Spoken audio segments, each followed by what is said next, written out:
कौन से वाला जी?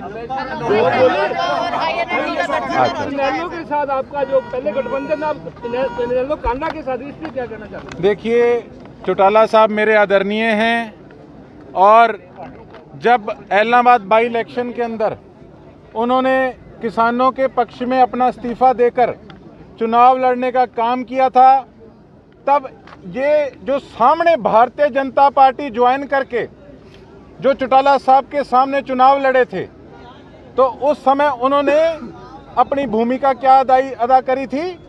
किसान विरोधी की। तो मैं ये समझता हूं कि चौटाला साहब की सबसे बड़ी अचीवमेंट थी कि उन्होंने पूरे हिंदुस्तान में एक विधायक थे जिन्होंने अपना इस्तीफा किसानों के हक में देने का काम किया। और ये पीढ़ी दर पीढ़ी ये चीज़ें याद रहती हैं, ये चीज़ें भूलती नहीं हैं। लेकिन अगर इस तरीके के व्यक्ति को अगर INLD ने अपना समर्थन देने का काम किया है तो कहीं ना कहीं एक प्रश्न चिन्ह खड़ा हो गया है कि ये पार्टी जब इतना बड़ा बलिदान कर सकती है तो किसान हितैषी लोगों को समर्थन नहीं देना चाहिए था, जो मेरी सोच है। दिग्विजय चौटाला अभी बयान देकर के गए हैं, ये पूरे गठबंधन की जो पटकथा है वो बीजेपी मुख्यालय में दिल्ली में रची गई थी और ये तीनों पार्टियां जो इकट्ठी होकर के आपके खिलाफ।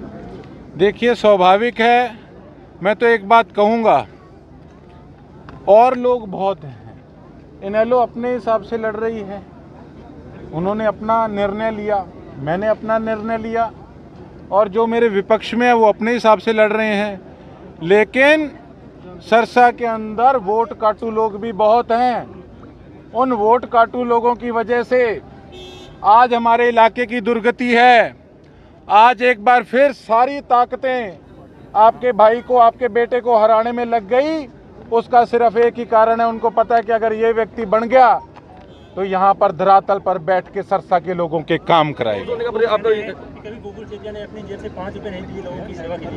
ऐसा है, मैं आज अंदर था, मैंने पैरी हाथ लगाई उनके, उन्होंने कहा शाबाश। अब यार इतने अरबपति आदमी का, राजा महाराजाओं का मुझे आशीर्वाद मिल गया, मैं इलेक्शन थोड़ी हारूंगा। इस इलेक्शन में कांग्रेस की वो आपके साथ दिखाई दे रही है, राजन मेहता ने थोड़ी बगावत भी दिखाई है। देखिए, ऐसा है, काफ़ी कैंडिडेट जो पैनल के अंदर जिन्होंने नाम भेजा था, इसमें कोई दो राय नहीं है, वो अपने हिसाब से पार्टी के कर्मठ कार्यकर्ता काफ़ी लीडर थे। मेरी नई एंट्री हुई है, मुझे ऑफर आया कि आप आइए, और सबको बच्चे को पता है सरकार कांग्रेस की बन रही है, तो विपक्ष में बैठ के भी मैं क्या करता, मुझे कोई MLA केवल बन के शौक तो नहीं पूरा करना था।